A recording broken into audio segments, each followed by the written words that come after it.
Yes, Peter took me on one side and he said, young man, this is a Templeton conference. We have a dress code here. So I went and I took off my T-shirt and put on a different shirt just so that I would look reasonably respectable. Ian Ramsey Centre, can I just just say one thing? I once met Ian Ramsey. It was back my first year in Canada in 1962. I think actually it was 63 in the spring semester.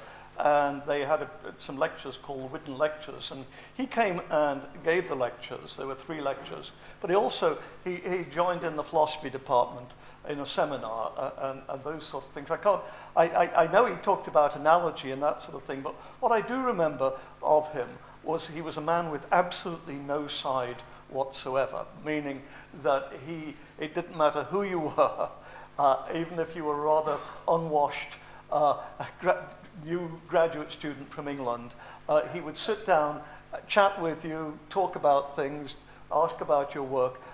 He was just a very, very nice human being. And I think that, you can't say better than that about a person. So I'm very pleased to be here and talking under the aegis. I also knew Sir John, and I liked him a great deal as well. He was an odd duck in certain respects, but he was, again, a man whose heart, I think, was absolutely and completely in the right place. And both of them, people with no side whatsoever, that you could just sit down and it didn't matter how important they were and how unimportant you were, you felt that you were talking to a fellow human being. And as I say, I can't think of a better way, a better legacy for anybody to leave than that. Now, don't try and talk to me, mates, because I'm pretty snobbish, so don't I'll start asking about your last publication. Okay, tonight's talk then. Are humans necessary, or why you feel the way you do?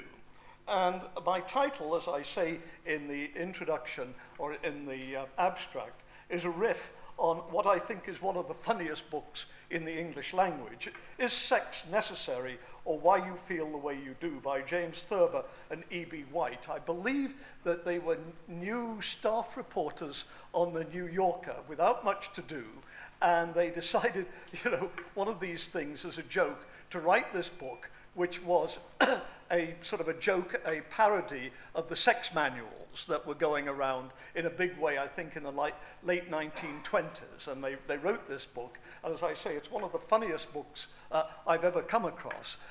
It's mainly writing, but of course it also had some of Thurber's inimitable cartoons. Many have told me they would not object to sex if it were not for its contactual aspect. And the book goes that way with an imaginary psychiatrist. Of course, what they're doing is poking fun at Freud. They're poking fun at the fact that we're in late 1920s, early 1930s in America, in New York. And of course, Freud has taken a lot of places by storm. People are very much into Freud, Freudianism, anti-Freudianism, proto-Freudianism, post-Freudianism, and all, I'm sure English departments were into this. But anyhow, that's what they were doing. They were poking fun at Freud. And in a way, this is my sort of takeoff for this evening, because what I want to remind you of, or just re-emphasize, is that what Freud represented, and namely, it was a secular way of thinking about human beings. He's not the first, and I'm not going to talk about Freud tonight, I'm going to talk about Darwin.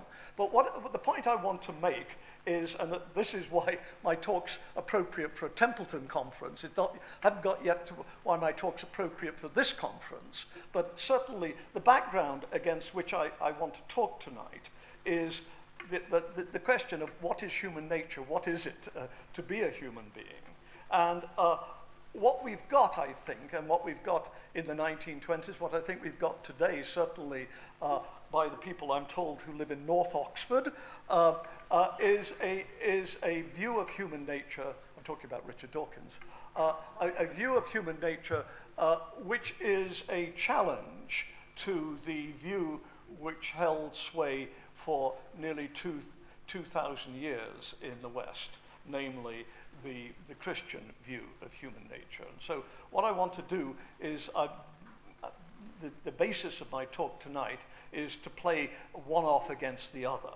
And I want to see whether going secular, as it were, raises challenges to the old position, the Christian position, that people even today are only just recognizing and coming to grips with. Well, the answer, of course, at one level is, of course, they are.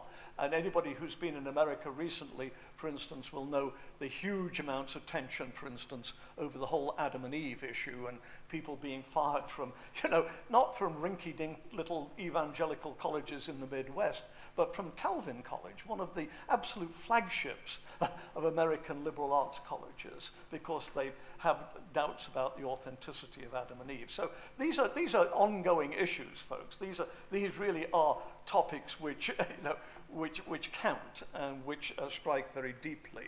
And so that's the basic question I've got tonight, is to what extent does a secular worldview, and particularly, as I say, in my case, I want to talk about a Darwinian worldview, to what extent does this, at some level, challenge very basically the Christian religion? I'm not, obviously, I mean, if you believe in universal floods and the Whore of Babylon and that sort of thing, which is what most of the Christians in my neck of the woods believe in, of course there are going to be tensions. But I'm not interested so much in that. I'm interested in the kind of tensions that I think, what shall I say, I like to call them not traditional Christians would be wrestling with.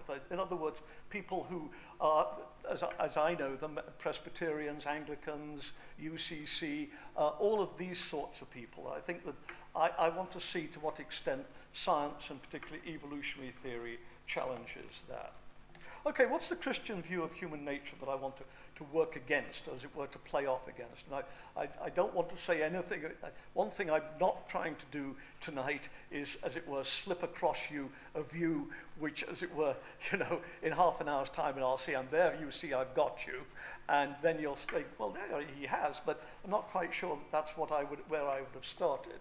What's the Christian view of human nature? Well, I think, and I'm coming to realize more and more as I think about these things, and I'm just off writing a book about atheism, and so this was one of the things which I really found myself wrestling with in a big way, is I think that the whole of Christianity is an amalgam, a mix, perhaps an easy compromise, or whatever you want to call it, between two different traditions, and I think that they come together particularly in St. Augustine. And one I call the Jewish component, and the other I call the Greek component, and I think we see these coming together particularly as we start to think about human nature. On the one hand, we've got the Jewish component, and God said, let us make man in our image after our likeness.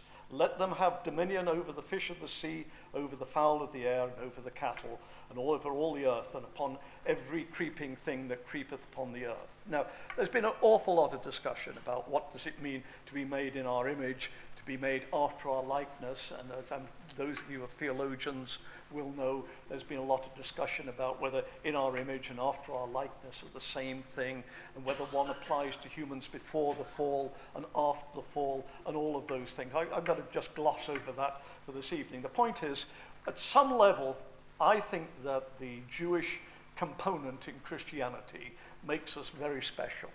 It doesn't make us uniquely important. I mean, God knows when every sparrow falls, and I'm enough of an Englishman to know that dogs have a special place in God's heart. So, it won't be heaven if there aren't dogs up there. But how will I ever know? But certainly, there's no question but that we are, at some level, special, and more than just special. I won't say we're top dogs, but we're very important dogs. Then, of course, you've got the other side. I say Plato, in fact, historically speaking, Augustine didn't know Plato, he got it all through Plotinus. But Plotinus isn't a bad, as it were, filter for Plato. And I think that the key here particularly is the Platonic psychology, let's call it that you find, for instance, in the Republic, not uniquely in the Republic. And we've got the three parts to the soul, the intellectual part, the spirited part, the appetitive part. And the important point, of course, is that we humans have the intellectual part. And of course, this is something that Aristotle picks up on and finds its way directly into Aquinas. So in other words, what I want to say is I see the Judeo-Christian view of human nature as being something which makes us in some sense special, and in some sense that makes us rational, the top of creation. So I want to say around about 1700, and I hesitate to rush in and say these things with Peter Harrison also on the podium with me, but I think that one can say that the traditional Christian position is that we're rational, we're top of the creation. Because of original sin we fell, but we can be redeemed through the blood of the Lamb. And what I think then that this shows us is that the view of human nature then that we've got is that we're rational and that we're social, moral beings, a combination of good and evil. We're not purely good, not purely bad, unless you're Jonathan Edwards, who wants to say we're bad, bad, bad, bad, bad all the way. But I think most Christians would say that we're this, and certainly St. Paul says, we're this sort of uneasy sort of mesh between the two. So that I see then is the background. And I don't want to say, I certainly, in very important respects, I don't see secular accounts of human nature as wanting to challenge these. I don't see that the coming of secular ideas being a kind of Kuhnian paradigm switch where everything is dropped, rather like the soldier in the tinderbox, where he goes in and he gets all the bronze coins, and then he goes in the next room and sees all the silver ones, so he drops all the bronze ones and fills his pocket with silver, and everything's changed. I don't see that at all. I see much more of what's happening is, for various reasons, that the what shall I call it, the spiritual, the Christian view of human nature is being challenged. But it's not being challenged in the sense of saying this is wrong. And in many respects, I think it's anything but wanting to say this is wrong, particularly when it comes to reason and our fallible nature. But it's more a question of trying to find a different solution to the problem. Why is there this change? Well, again, this isn't really part of my story, and it certainly is the sort of thing that people like Peter have written on very extensively. But one can throw in, not in necessary order of importance, and certainly not in a temporal fashion in the sense that it all happened one year. It certainly didn't all happen when Martin Luther banged on the door and put his objections up. But obviously, the Protestant Reformation was important. I mean, I think, for me, the important thing about the Protestant Reformation is that they went on being Christians, but for the first time people saw that it wasn't monolithic, that there were options. And I think that people started to say, well, we've got all these options, maybe there are others too. And of course, this fed in particularly at the social level with the improvement of ships, and now they could regularly visit the East.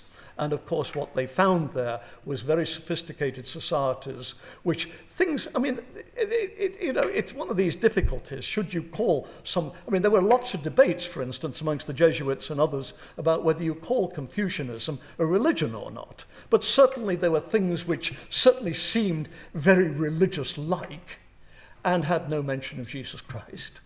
And don't forget, particularly the Brits were very keen indeed to push the native religions. The Brits, until the Victorian times, kept missionaries out of India because they knew it was bad for trade. They were completely cynical about this. It wasn't that they thought necessarily the Hindus were right. They certainly didn't.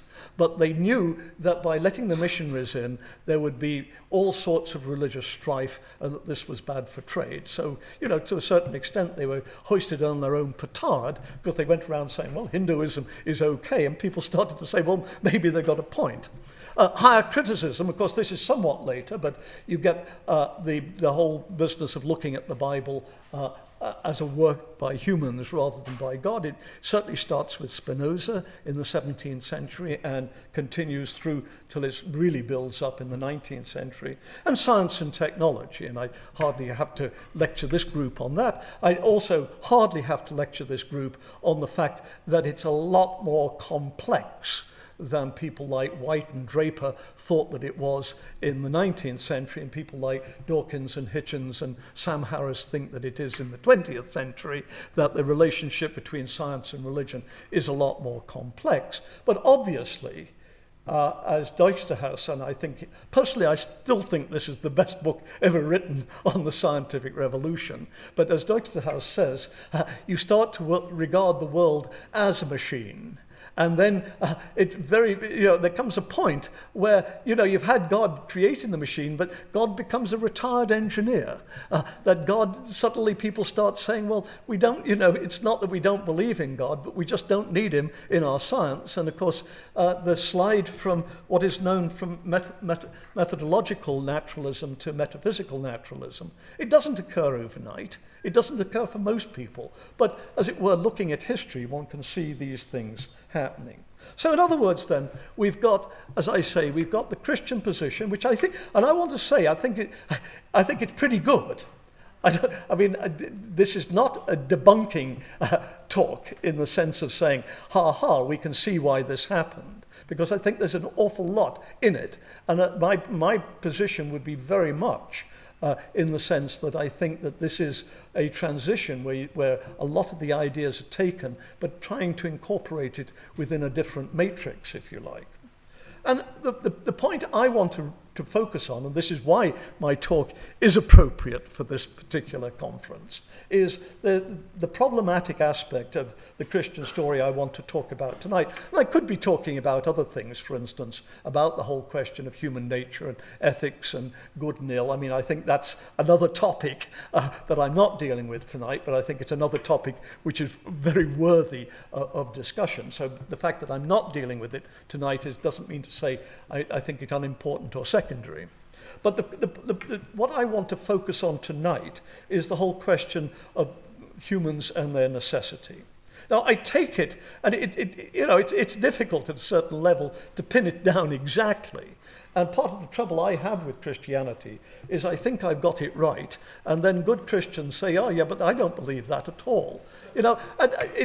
There's something about Christianity which is very difficult. I've been doing philosophy of biology for 50 years, and every now and then a biologist will say to me, Mike, you just have got that wrong. The genes don't work that way. And they pull me back, and I understand, and we move on from that. Jerry Coyne, for instance, yesterday on his blog, had a most interesting piece about the rings of races. Now, like most people who read Ernst Mayer's Systematics and the Origin of Species, I've been taking rings of races as the best evidence, geographical evidence for evolution for 50 years. Well, yesterday it showed me that I was wrong about that. I wasn't the only one, but I know that I was wrong. I know why I was wrong. Whereas I say, and this isn't a moan so much, it is a bit, but it's also, I think, a reflection of what's going on here, is that it can be so damn difficult to pin down exactly what Christianity is all about, and particularly to find a Christian saying, yeah, Mike, that's pretty, you're pretty good on that, you're pretty good on that. But I do think that a very important part of Christianity is that in some sense we're necessary. Now, let me qualify that or pre-qualify that before. First of all, I think it would be accepted, and I fully accept this, that all Christians would want to say that God had the freedom to create or not to create. God is a free being. That's one of the great things about humans, makes us in the image of God, is that we do have a dimension of freedom. So God didn't have to create. And I think it's also part of, certainly of the Christian position, that God did not have to create humans. He didn't need us. Folks, he really, truly did not need us. He could have gone on perfectly happily and fully expressed, or whatever, however you want to phrase it. He could have had all of his attributes and everything that he's got without us. He didn't need us, but he decided to create us. He decided to create us, I take it, so that we could love him, that we could worship him, that he could care about us, and obviously he did, and all of these, that he could have this relationship with beings made in his own image. So it seems to me, and I'm still trying to work out exactly what this means, that within the Christian story, therefore, we can't be contingent. Now, as I say, please note what I'm saying. I'm not saying that we have necessary existence, because I'm a Humean right down the line on that. Humean right down the line on that. So we don't have necessary existence, but I do take it that within the Christian story, we are not, as it were, a divine mistake or a divine happenstance, or that God woke up one morning. And don't forget, of course, the philosopher's God doesn't wake up one morning. He didn't go to sleep the night before. But I mean, but God didn't suddenly say, "Oh my God, oh my God, humans are around. I'd better do something about this. Send Michael down and fix a garden quickly." No, I mean that's not how it works. I mean, I put it slightly facetiously, but just to point to the fact that I think that within the Christian story, at some level, we had to appear, that we had to be. As I say, I'm balancing this, so don't put your hand up at the end and say, but of course it's part of Christian theology that only God has necessary being. I know that. Even I know that. Okay, so this is my question then.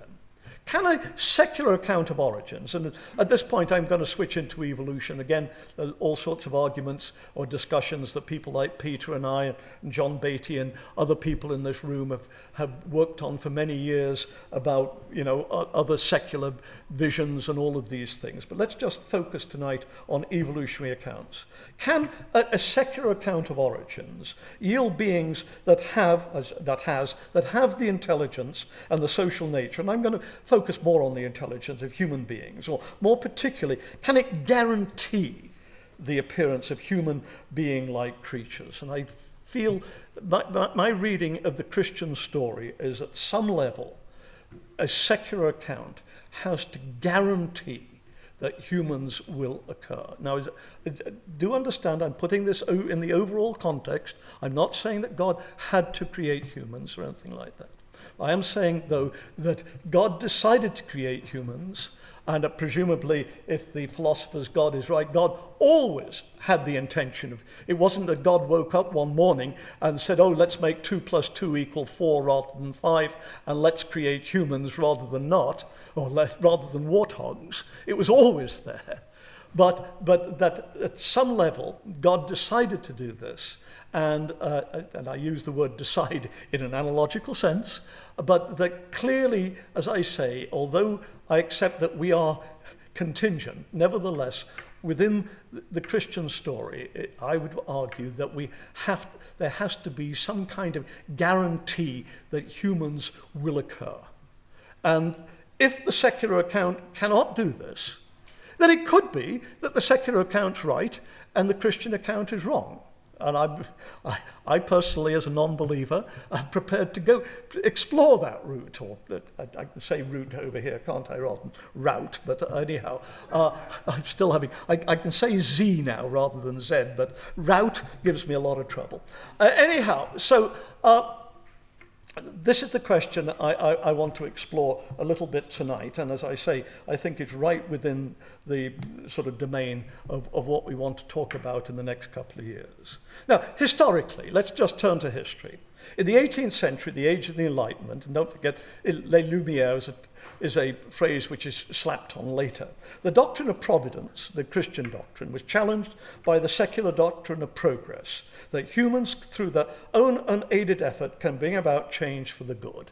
And again, I think this is, I would say this is pretty standard intellectual history. It's pretty standard history of evolutionary theory today. I'm not saying that nobody's qualified this, because anytime you say anything at all, there's going to be someone somewhere going to be writing a dissertation showing it's all wrong. But basically, I think that we would agree that the doctrine of progress came in very much as a challenge, as an alternative to the doctrine of providence, the idea, as a challenge to the idea that without God's help, we can do nothing.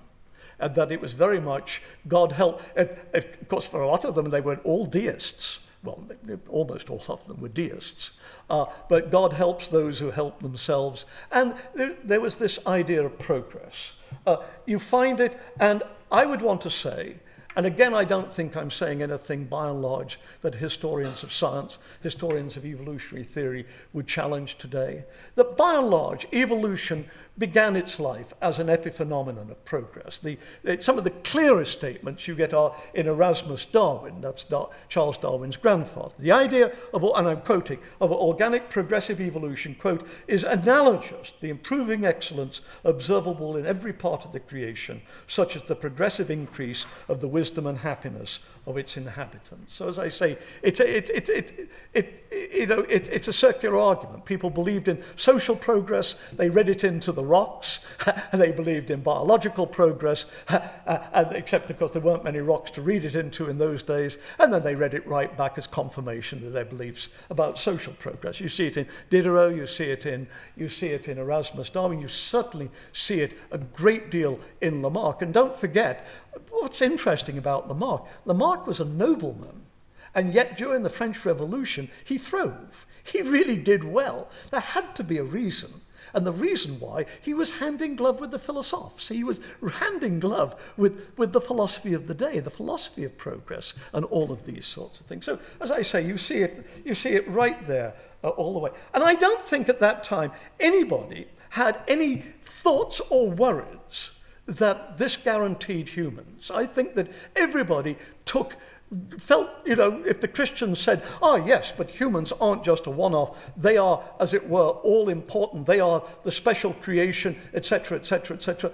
I think that any evolutionist of the day who would say, well, are you suggesting I don't believe in this, would have looked at the Christian in amazement and said, why are you ascribing to me views that I don't hold? I'm quoting here Erasmus Darwin, a imperious man who rules the bestial crowd, of language, reason, and reflection proud, with brow erect, who scorns this earthly sod and styles himself the image of his God. Arose from rudiments of form and sense, an embryon point or microscopic ends. In other words, monad to man, blob to human. Today, worm to woman. But certainly it's this vision, and nobody, I think, had any doubt that humans are top dogs, to use a metaphor that I rather like, and if I call something a top dog, you understand, for me that's a term of praise. And certainly that not only that, but once the evolutionary process got going, we were going to occur. We are as necessary can be. Okay, so along comes Charles Darwin. He is the father of evolution. He becomes an evolutionist in 1837, discovers natural selection in 1838. And then finally, in 1859, publishes The Origin of Species. Incidentally, if I might mention this, come and visit me at Florida State. It turned out that we had on our shelves when I arrived a copy of a first edition of The Origin of Species. This is it. One of the best first, it's no longer on the shelves. You no longer can take it out. Anyhow, so The Origin of Species, nobody knows where it came from. Somebody must have given it to them. The Origin of Species, published in 1859. So the question is, and then of course, some 12 years later, he publishes The Descent of Man. Darwin never ever had any question whatsoever that humans are part of the story. He makes that absolutely clear, and in fact, as Darwin scholars all know, the first explicit statement of natural selection in the private notebooks occurs about 6 weeks after he reads Malthus, where he applies natural selection to humans, not only to humans, but to human intelligence. and he makes it absolutely clear that human intelligence is a product of natural selection. So Darwin never had any doubts about that. He just floated it a bit in the origin because he wanted to get his theory down, knowing full well that it would be swamped, as it was immediately, by talks about humans. I don't even think Darwin intended to write a book on humans. If he did, it was very vague until Wallace became, Alfred Russel Wallace, the co-discoverer, became a spiritualist and started to argue for non-natural causes for humans. And I think that spurred Darwin to write The Descent of Man. And of course, I think, and again, this is a footnote really, it spurred Darwin to explore sexual selection in some detail, because he thought that would produce characteristics that he felt Wallace was right in arguing could not be produced by natural selection. Wallace was wrong in thinking that pointed to spiritualism, but Wallace did have a point. So, as I say, Darwin publishes The Descent of Man in 1871. The important thing to understand is that Darwin was always a committed progressionist. He was a progressionist from the early notebooks. He was a progressionist in the Origin of Species, and he's certainly a progressionist in The Descent of Man. From the war of nature, from famine and death, the most exalted object which we are capable of conceiving, namely the production of the higher animals, directly follows. I think certainly for most of his life, Darwin was with his grandfather and other earlier evolutionists in thinking it was bound to happen. I think a worm of doubt starts to build. But there's no question that for Darwin, he's absolutely a progressionist, even though, don't forget, Darwin is a believer, he's a deist, right through the writing of The Origin. He's not a Christian by this time. He's certainly a deist. By the time he writes The Descent, he's pretty much drifted, and I think that's not a bad word, into agnosticism. Darwin says in his autobiography, he says, for all I've had to write about religion, I've never been a very religious man. It's never been something which really engages me. And I think that's true. I think if you read The Descent, it's clear he's far more interested in morality than he is in God. And it's not just a question of which is more important. It's what really interests Darwin as a Victorian. So, as I say, there's no question, though, that Darwin is a progressionist, and he certainly sees progress in humankind. He certainly is absolutely committed to there being lower forms of humans and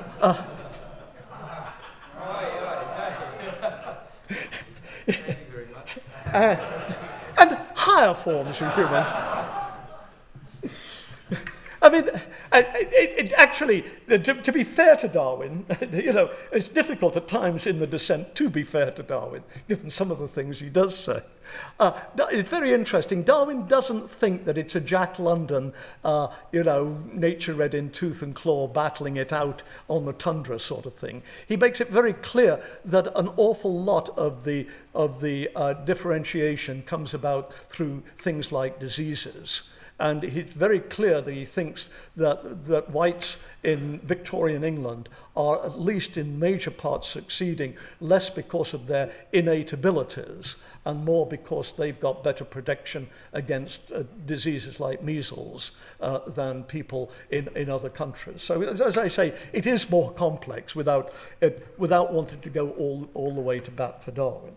So, as I say, I think Darwin is committed to some form of, well, he's certainly committed to some form of progress, but I think certainly the impression you get most of the time, I think, is that Darwin thinks that humans are pretty much bound to occur. Such a doubt never occurred to Herbert Spencer. Herbert Spencer had absolutely no doubts whatsoever that humans were going to come out top. I should say, incidentally, I'm co-writing this book with Bob Richards, who pushes Darwin as a romantic. I think he's wrong about that, but certainly Bob has sent me back to look at people like Spencer, and I now see the extent to which Spencer is deeply indebted to German natural philosophy, via Coleridge back to Schelling and others, so that Spencer would think, as it were, that the kind of spirit is leading up right up to humans, is completely built into his thinking. It's also, of course, built into Haeckel's thinking. again, Bob and I differ on, the relationship between Darwin and Haeckel, but what we don't differ on is the fact that Haeckel, likewise, is deeply indebted. I mean, he was a student. I mean, he was a student of natural philosophy, and of course, like as was Agassiz, who of course never became an evolutionist, but certainly also had this progressionist view. Agassiz, of course, was actually a student of Schelling. But certainly, I mean, Haeckel's book thanks Darwin, Lamarck, and Goethe. And he means this. So as I say, I think that certainly after the origin, there was a very strong sentiment that, they wouldn't have necessarily called themselves Christians. They would, certainly Haeckel would have done anything but call himself a Christian. But there was certainly, I think, a strong overlap with the Christian view of human nature and its necessity. But the fact is, looking back, we can see that Darwinism, by this I mean Darwin's theory of evolution, is the worm in the bud. That it is, in fact, going to offer significant challenges to anybody who wants to argue for the necessary emergence and existence of humankind. On the one hand, natural selection is relativistic. What wins is what wins. That doesn't mean to say it's a tautology. But it does mean that if food supplies are scarce, it might well be better to be small, and if food supplies are abundant, it might be better to be big, and so on and so forth. And the other thing is that the variation is random. Now, Darwin knew this. He didn't have any grasp of genetics properly, but the one thing he was absolutely stone cold certain of was not that variation is uncaused. He said we call it random or whatever it is, but that's out of ignorance. He said, I'm quite sure it's caused, but it never occurs according to need. And so, in other words, you're not going to get that sort of direction in that sort of way. So as I say, I think there was a realization, I think that Darwin half, more or less, I think, realized that his position was more radical than he'd rather anticipated. I don't take this as a criticism of Darwin to say that he didn't work all of the various tensions out, but I take it as praise of Darwin that he clearly knew that something was going on there, and particularly with respect to progress. Well, of course, as we know, as you all know, these objections, the objections I've just given you, have been picked up and certainly got magnified in a very big way about 20 years ago by the late Stephen Jay Gould. And Gould, of course, took, for various reasons, and I'm going to mention that I think Gould is, in fact, a little more interesting and complex than we often think. But certainly Gould took after the whole notion of progress. He didn't mind putting the boot into Darwinism, except when it helped. But certainly progress, a noxious, culturally embedded, untestable, non-operational, intractable idea that must be replaced if we wish to understand the patterns of history. And this is a wonderful passage. Since dinosaurs were not moving towards markedly larger brains, and since such a prospect may lie outside the capabilities of reptilian design, we must assume that consciousness would not have evolved on our planet if a cosmic catastrophe had not claimed the dinosaurs as victims. In an entirely literal sense, we owe our existence as large and reasoning mammals to our lucky stars. Lovely. God, this is why the guy, everybody knows about Stephen Jay Gould and nobody knows about Michael Ruse. It hurts, but he was just damn good when he was on a roll. Well, so that's Gould. But the interesting thing is the extent to which Darwinians, and of course Gould was very iffy a Darwinian, quite frankly, very iffy. But the interesting thing is the extent to which Darwinians have, in fact, from Darwin's day to this, almost to a person, been really rather gung-ho progressionist. My book, Monad to Man, was mentioned. 30 years ago, I went around with a tape recorder speaking to every important Darwinian I could find, people like John Maynard Smith, George Williams, Ed Wilson, all of these people. And I'd ask them about progress. And I always found that at the beginning of the they were obviously conscious of the tape recorder. And they'd say, no, Mike, we don't believe in progress anymore. And about halfway through, they'd have forgotten the they'd have forgotten the tape recorder, and they'd be feeling comfortable, and they'd just put the boot into Gould, or whoever it was they want put the boot into, and they'd say, you know, confidentially, Mike, don't tell anybody, but, you know, I think there's something to this progress idea after all. Really, really? Tell me a bit more about this, John. But certainly Dawkins has been quite open in it. Directionalist common sense surely wins on a very long time scale. Once there were only blue-green slime, now there are sharp-eyed metazoa. So he's quite open about this. Ed Wilson, another one, absolutely gung-ho. Of course, Wilson, I don't think Wilson's much of a Darwinian, quite frankly. He's a big Herbert Spencerian. I can still remember John Beatty taking me into Ed Wilson's office when, about 1981, I think it was, John, at Harvard.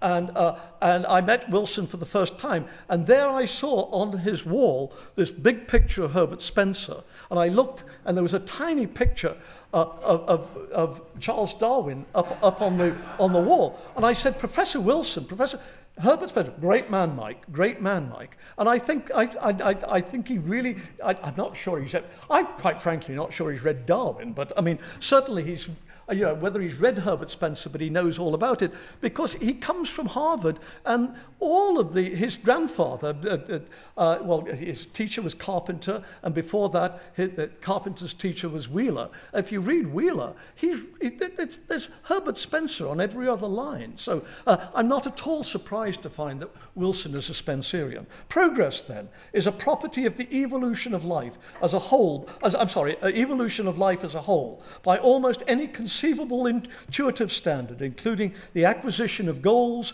and intentions in the behavior of animals. So, as I say, it's all there. What about Charles Darwin? By the way, folks, Charles Darwin's the one on the left, okay? If you go to this is from the Museum of Natural History. It was called the British Museum in those days. But this is where Darwin was tucked away. Now he's right out on display as you go up the front, up the steps. But anyhow, what about Darwin himself? What did Darwin have to say? And you see, this is why, and I don't want to go on and push Darwin as the great genius, because he was. But what I find interesting about Darwin, because he knows that there's problems, and he knows that the question of progress isn't just something that I think people like Spencer and people like Haeckel really thought was just going to happen. He realized that with natural selection on the scene, he really had to make some effort to get it. And this is his argument. This is not from the first edition of The Origin. This is from the third edition, where he's worrying about it. I think he's worrying about it because people like Lyell are going after him about it. It's published in 1861, so it's not long after the first edition. If we take as the standard of high organization the amount of differentiation and specialization of the several organs in each being when adult, and this will include the advancement of the brain for intellectual purposes, then rather awkwardly we go, when adult, natural selection clearly leads towards this standard.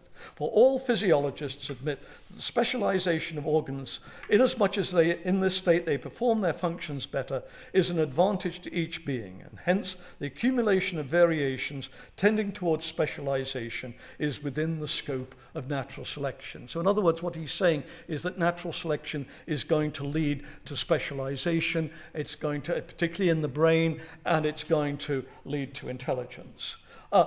This gets picked up by a number of thinkers. Most interesting is Julian Huxley, who, of course, as I'm sure you all know, was the progressionist's progressionist.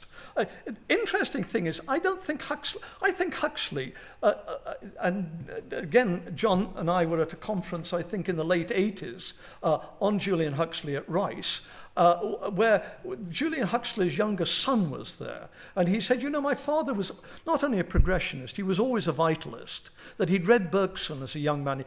Huxley's mother, I think, was French, so Huxley was completely fluent in French, and he read Bergson's Creative Evolution as soon as it came out, and it really stayed with him all his life. And I remember the son saying this, and that for Julian Huxley, progress was, as it were, a built-in given, and it really didn't need an explanation. But the interesting thing is, in his very Bergsonian book, The Individual in the Animal Kingdom, 1912, he does actually raise the idea of the arms race. Don't forget, this was just the time when Germany and England were involved in a huge naval arms race, which, of course, in fact, in the First World War came to naught because they didn't really use the navies very much at all. But this big arms race, and Julian Huxley says, of course, this is how you get development in evolution. You get these lines competing against each other, and they get better and better and better. And I think that this is the idea that Darwin is trying to express. So as I say, I think it's in Darwin, but certainly the clearest exposition of it comes in from Julian Huxley. And this gets picked up by later evolutionists, and particularly by Richard Dawkins. And if you read The Blind Watchmaker, he's got a long discussion of arms races. And he says that, of course, modern weaponry has become much more electronic rather than just, big shells and thick armory and that sort of thing. And so what he says is the winners of arms races are going to be those with the biggest onboard computers, and there's no prize for who in fact's got the biggest onboard computers. In fact, what he says is the fact that we are 23 times as intelligent as the hippopotamus doesn't mean anything at one level, but it certainly tells us something. So as I say, I think that a lot of Darwinians today would try to get that secular, why did humans have to occur, through arms races of one sort or another. And to quote David Sikorski's father, I'm not sure that Jack, wherever he might be, would quite appreciate the fact that I keep bringing this quote up, but I got this from David's father, who was a very eminent paleontologist. I was interviewing him for Monad to Man, I think, 1989 or something, and just, as it were, as an off thought, he said, I see intelligence as just one of a variety of adaptations amongst tetrapods for survival. Running fast in a herd while being dumb as shit, I think, is a very good adaptation for survival. And there's a lot of wisdom in those words. I'm not joking. There's an awful lot of wisdom in those words. If you take natural selection seriously, intelligence is a very problematic notion. Apart from anything else, it requires a hell of a lot of upkeep. Today's graduate students, as I find to my great inconvenience, may be vegans one and all. But by and large in the Pleistocene, being a vegan was not a good survival strategy. What you needed was big chunks of protein, and you got that from eating other animals. But of course, eating other animals means that not only have you got to get them, but you've got to get them away from things like lions and others who also like to eat other animals. So I think David was absolutely right. Intelligence may be a very good strategy, but there's absolutely nothing in evolutionary biology that suggests that intelligence somehow is, made in the image of the secular God, or whatever you want to call it, that it had to be, and it had to be numero uno, or that sort of thing. So as I say, I think there's problems there. Now, Simon, up there, has come up with another solution. Very interestingly, this idea is floated by, of all people, Steve Gould in one of his essays. It's very interesting that he floats this idea and then moves on, and then, 2 years later, he's putting the boot into progress. So, but I guess, that's the mark of genius, to be able to hold contradictory ideas at the same time. But certainly in Life's Solution, Simon comes up with an answer which I think is very plausible, and certainly many people, and not just Simon, have found very plausible. And I'm repeating part of the lecture this afternoon. Purely, this really is a case of two people finding the same niche, isn't it? I guess this is a sort of self-confirming instance of Simon's philosophy, but certainly that we're asked to give a lecture here at this conference, and we find the same niche. But certainly, as Simon's pointed out, you get these very different organisms all finding the same niche. And of course, what Simon has argued is that culture is a niche, that it exists there, and even if we hadn't found it, someone would have found it. And that like that. I'm just going to throw this out for discussion. Now I'm going to do a bit more than throw it out for discussion. I'm going to throw it out for something which seems to me to be cause deep problems for Simon's position. Let me be at least that candid about it. One of the things, and of course Dick Lewontin, not everything that Dick Lewontin has said is automatically wrong or in my opinion, but I think that certainly I think Dick has got a good point here, that the question about niches, do they exist independently waiting to be found, or do we create them? And I think also problematic is culture just another niche like big teeth, or is culture something different? Is culture better? I mean, I think you've still got the question of, is culture something different? Certainly, even if culture does exist independently, I don't see that necessarily it had to be occupied before heat death came along. And I think there's also, here I think some very interesting questions. Is there another niche that's unoccupied, much better than consciousness and culture, or rather different or something? Now, of course, the point is we're in our consciousness bubble, if you like. And so, of course, we are inclined to say, well, no, 2 + 2 could never equal 5, and there could never be something like culture, but not culture in a different sort of way. Well, the problem is we're in ours. Maybe, is there something significantly different? So as I say, let me throw those out at least as questions, which I think are raised by the Conway-Morris position. Another position, and again, you find actually elements of this in Darwin's own writings. He doesn't really pick up on them, but in the notebooks, in the 38, 39 notebooks, there's this. And the idea that just basically, complexity happens. And of course, this was the kind of position that Gould was pushing towards the end, that things get more complex and eventually maybe you just get big brains. And of course, the example that Gould uses is of the drunkard's walk. You always fall in the gutter, but you can never go through the wall on the side. So, as it were, things do happen, and some sort of order does come about through just random processes. And this, of course, has been picked up recently by Dan McShay, the paleontologist, and Bob Brandon, working with him, the philosopher at Duke. And they put forward their so-called zero-force evolutionary law. And incidentally, at the end of their book, they have some nice words to say about Herbert Spencer. And I would say that in certain respects, they are actually reflecting, I won't say mirroring, but certainly there's an element of Spencerianism about what they write. In any evolutionary system in which there is variation in heredity, in the absence of natural selection, other forces and constraints acting on diversity or complexity, other forces and constraints acting on diversity or complexity, diversity and complexity will increase on average.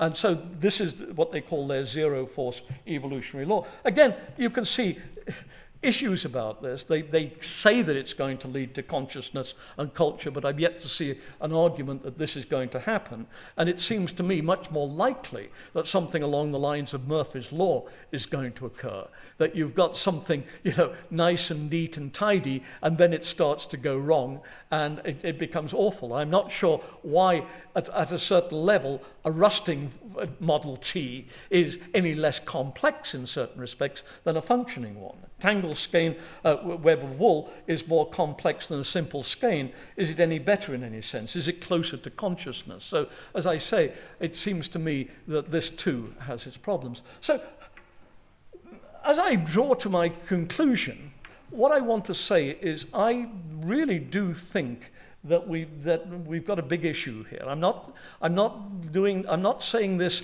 in a triumphant way. Please understand that. I'm not saying, and there, Yabu sunks, that means Christianity is false. I mean, I'm much more inclined to do that about the problem of evil, for instance. If you ask me why I'm not a Christian, I would immediately say Anne Frank. So please understand, this is not somebody who's pulling back from, as it were, delivering master blows because he's a coward and he's at a Templeton conference and so he better mind his P's and Q's. That's not what's going on at all. But I do feel that we've got a big issue here, that there's an issue here which really, that I'm not sure that we're on top of. I'm going to throw out my own solution. I would like to say it has been universally greeted with derision by both believers and non-believers. So I'm starting to think there might be a point to it. Oh yeah, the other position, of course, is one might take the idea of some kind of guided evolution. That was Asa Gray's position. I think it's the intelligent designer's position. It's certainly the position of Bob Russell at Berkeley, that somehow God pushes the mutations in the direction that he, she, it wants, or something like that. I think Darwin answered that one when he wrote to Charles Lyell. Herschel, in his Physical Geography, has sentenced with respect to the origin, something to the effect that the higher law of providential arrangement should always be stated. But astronomers do not state that God directs the course of each comet and planet. The view that each variation has been providentially arranged seems to me to make natural selection entirely superfluous, and indeed takes whole case of appearance of new species out of the range of science. And to that I can only say amen. I agree with that. So what's my position? Well, humans have evolved, so I take it that that means at some level humans could have evolved. If they have evolved, then it was possible for them to evolve. I mean, by evolve, I mean evolve entirely naturally by natural selection. That's what I mean. And I take it then that if they could evolve, that means at some level, if you had infinite opportunities, at some point it would happen. Because if it doesn't happen over an infinite number of times, then I take it that they couldn't. But I take it to say that they could is if you're given enough opportunities that it could. Well, Gould, I think, wants to suggest, and Gould does, in fact, in his 85 paper say, I don't think intelligence would necessarily have occurred here on this earth, but he says, I think that there's enough evidence of life elsewhere in the universe that given the size of the universe and given the time, he says, even if it hadn't evolved here, I think it would have evolved somewhere in this universe. He's quite open about that. I'm not sure about that. I worry about that. I'm not sure that the universe is big enough. But I think that if you invoke multiverses, where you could have an infinite number of multiverses, then I take it that at some level it's possible for, not only possible, but that humans would have evolved. You've got to have infinite time, infinite space, but I think it could happen. Isn't this theologically, and the thing I like about my solution is that I don't think I'm straining the science. I'm absolutely, totally, completely, utterly an orthodox Darwinian. I'm not straining it at all. I'm not adding anything to it. But of course, the theological questions, isn't God going to get awfully bored hanging around waiting for humans to appear? And isn't God tremendously wasteful in producing humans in this way? Well, I think you can answer both of these in a fairly standard Christian way. First of all, of course, God is outside time and space, so God is not hanging around waiting for things to happen. If things are going to happen, then they as it were, they're present, as Augustine says in the Confessions, and I thought of putting that, but it's a rather longer quote. But as Augustine says, the present is present to you, God, now. The past is present to you now. So is the future. God, it's all there in your mind, God. It might not be in ours, but it's right there. And of course, we've got biblical evidence for that. 1,000 years in thy sight are but as yesterday when it's past and as a watch in the night. Incidentally, for those of you who don't know, William Jennings Bryan, who was the prosecutor of John Thomas Scopes in the monkey trial, was not a young earth creationist at all.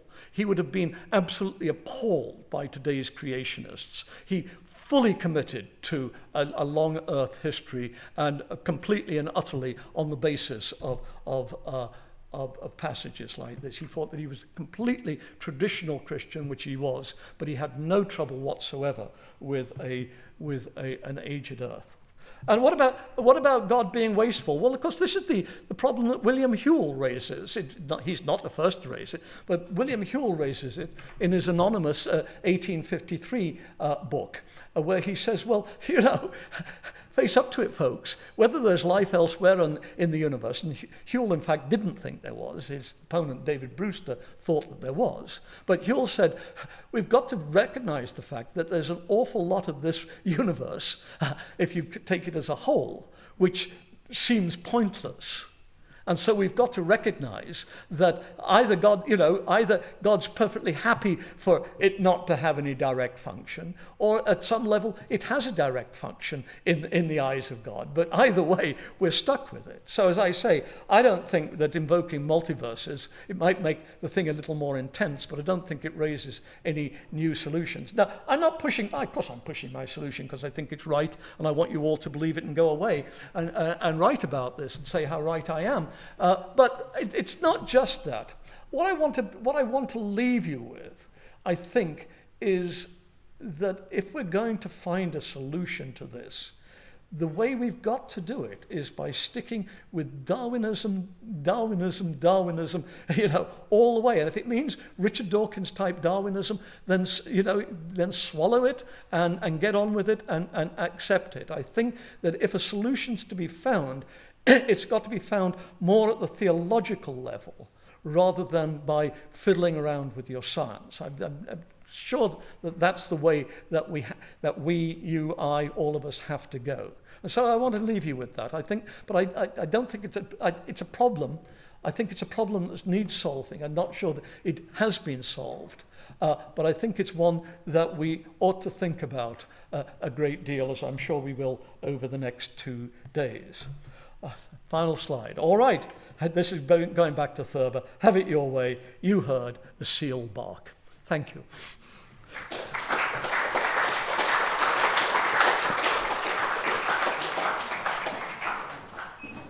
Okay, thanks, Michael, for giving us a very clear articulation of a key problem. We have a mic here that will be circulating. Do you want to sit down or do you want to stay? No, I'm happy to stay. Okay. Right, so we have probably 20 minutes for questions, and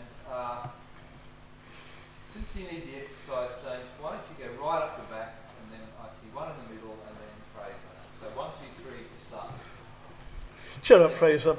Like the marriage at Cana, the best is being left till last. And if you could say who you are before you put your question, please.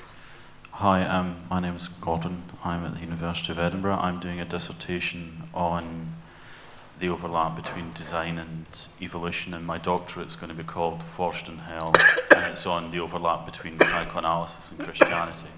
So that's where I'm coming from. I just wanted to thank you for your talk first. It was very interesting for me. I used to be an atheist, now I'm a Christian, and I'm hoping to plant a church during my doctorate. And I agree with you entirely about the fact that we have to stick with Darwinism. I don't see there being any fundamental contradiction between Christianity and Darwinism as it's understood. And I would go so far as to argue that if you consider the church and Christians who've been truly born again as a new type of species and creature, if you look at the socio-biological history and trajectory of our species, it turns out that Christians seem to have had quite a marked advantage in terms of how culture has evolved. And I would argue that's partly because Jesus himself was a secularist. So I don't see there being any fundamental contradiction or controversy. And I think part of the problem, like you mentioned at the start, is that there's a large contingent of Christianity in America that borders on psychotic in Freudian terms, so which people in Europe find very, very disturbing. And yet here in secular Europe, our continent has a flag that comes from the Book of Revelation. So I agree with a lot of what you said, and I was just wondering what you would think in that it's actually possible for Christianity to evolve, and I think that's what might emerge in Europe in the future. Well, I think to thanks to somebody from North Border on matters like this, but of course, as we now know, there's an awful lot. I'm sorry. You're making it very difficult.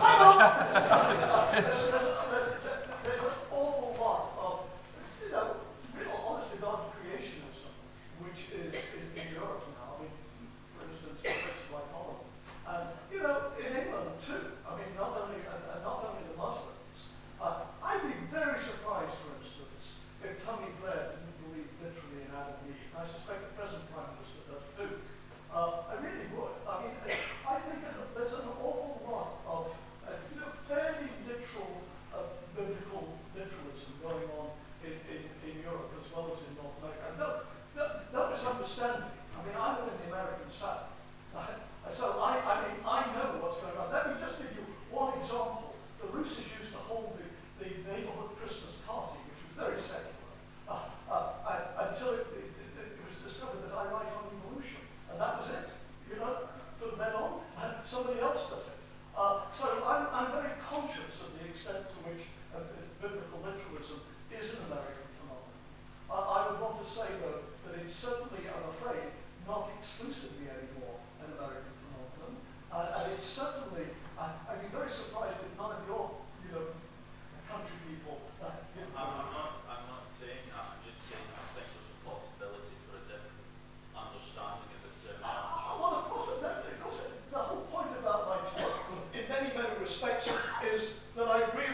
about things like universal floods. And clearly, as I say, a lot of people now are wrestling with issues about the literal authenticity of Adam and Eve and how they deal with that. So I'm certainly not saying that that's not there.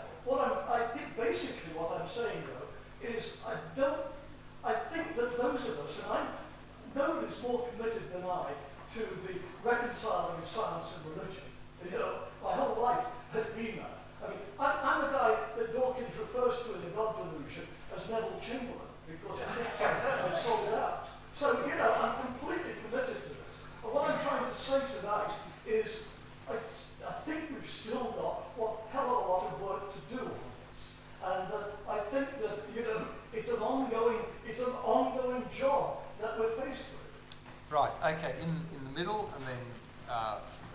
The reason why I'm coming up here is I'm too proud to wear a hearing aid, and so I have to, it's not that I want to beat the shit out of them. It's very hard to get a move. I should hope not. I'll leave that to them to ask me. I don't want anyone to beat the shit out of me. It's okay. I'm Graham Budd. I'm a paleobiologist in Uppsala. Your talk raised a variety of interesting questions, one of which was why you chose to depict yourself in front of a Judas tree. Was there any particular significance to that theologically? But I think in terms of your premise, which is that Christians think that God must set off a universe that will end up with humans. Here we go. I'm not sure that's necessarily true.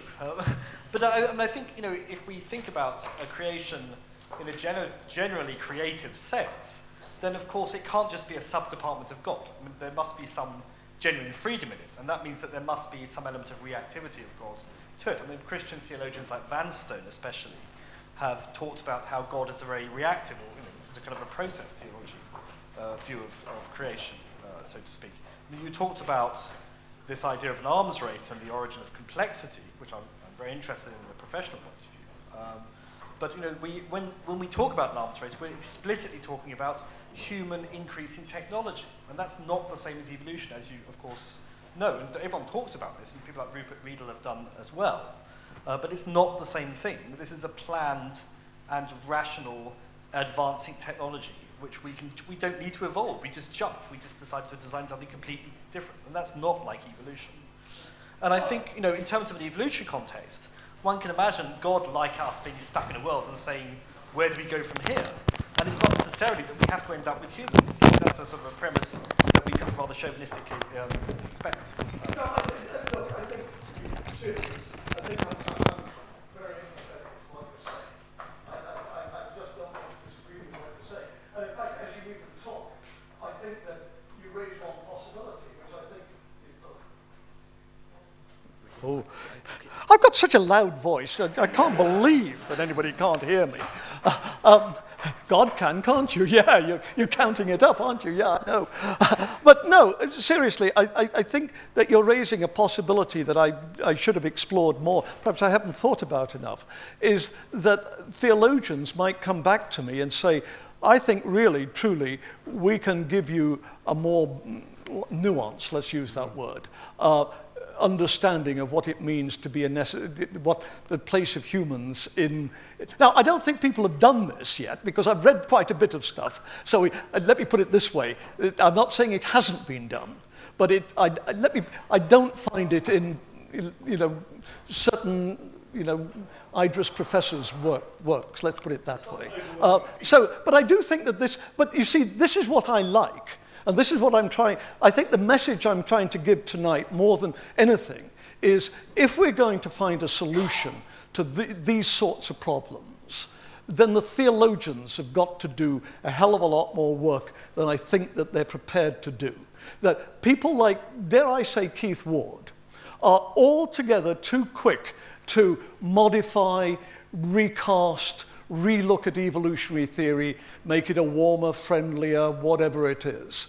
And, folks, that's just not on. That's just not on. Now, if theologians want to say, but let's go at it the other way, then I'm not saying they're going to succeed, but I think that this is something that you are bringing out. I'm very empathetic to that kind of approach. And I think in Okay, so I think we should probably move on to the next question, otherwise we'll have lots of time for discussion over the next few days, but I want to cycle through the questions. You mean I've got to talk to these people for the next 2 days? So, Michael, that was part of the deal, remember?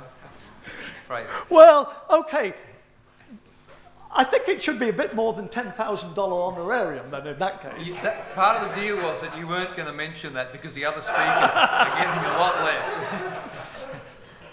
Thanks very much, Fraser Watts from Cambridge. It was a marvellous talk on a very important subject, and I agree with most of the negatives, but I'd like to push intelligence a little bit harder than you did, but just very briefly on the... Now, that's a Cambridge thing, isn't it? To someone, I'd like to push intelligence a little more than you did. I think progress is a hopeless notion. I mean, not just scientifically, theologically, it's hopeless because of the fallenness of humanity. So, I mean, I think that just doesn't work. Complexity doesn't work for me either, partly because it's so difficult to define, and it's just not clear why complexity is going to have a natural selection advantage. I mean, I'm not attracted by your own solution. I mean, it's an application of a sort of standard probability principle that I recall was beautifully phrased in an old probability book by Spencer Brown, who was at Christchurch. In an infinite series, the impossible is certain to happen. I mean, but it's unattractive to me because it's unprincipled, though it's very difficult to argue against it. But I'd like to give intelligence a little bit more of a whirl, and to phrase it in terms of information processing. I mean, I take the point that brains are demanding on protein and so on, so there's obviously a natural selection disadvantage, but surely there's a huge natural selection advantage in having the information processing capacity to know what's going on around you. And in some sense, no, I mean, not a high-level sense. And it seems to me possible to argue that there's such big advantage in information processing, you're bound in the end to get a species who's very good at that. And if you get that, then you get various other things falling out of that. Reflective self-consciousness, capacity for relationships, various other things, which serve the purposes of God. The species that does this may not be anything like humans. I think one of the moves theologians have to make here is to completely abandon the idea of the necessity of humans, but just some species that has the capacity to receive God's revelation of himself that may be completely different from us. So I think there's a viable argument for that, both at the Darwinian and the theological end. Well, let me say two things about that. At one level, obviously, I'm very empathetic to the final thing that you said. And in fact, when I was criticizing Simon, I was criticizing him more in the sense of saying, I see more, a hell of a lot more than just a simple solution. I see this opening up, and it could be, as you say, other sorts of dimensions. As far as the first part is concerned, I just go right back to David's dad again. That I'm with you. I'm all in favor of intelligence. Okay. I mean, I'm a university prof. I mean, I can't afford not to be. But so I'm all in favor of that. But did it have to happen? Will it happen? I mean, this is the thing. I mean, as Gould said, maybe had it gone another way, it would have not have been possible. Maybe the dinos would have just existed and they didn't have the capacity to get real intelligence. Maybe, that it would have all been savanna and the only successful organisms would have been tetrapods running in a herd or something. So this is my worry, Fraser, is not that, of course it happened. Maybe it's very likely that it happened. The question is, but must it happen? And I think this goes back to the kind of conversations I've been having with the other two chaps. The question is, must it happen? Now, and as I say, to a certain extent, I throw myself back on the theologians like you and say, but what do you think is, as it were, the necessity of humans in the Christian story? At one level, obviously, God did not have to create us. He did it freely because he wanted to do it. I mean, but he didn't have to. He really, truly did not have to. But he did. And then it seems to me we've got a different dynamic there. And we are, as I read, and I really do, because, you know, I do a lot of traveling, and at night, the only book I've got is the Gideon Bible, you know. And so you're looking at a guy who's read a hell of a lot of Old Testament in his time.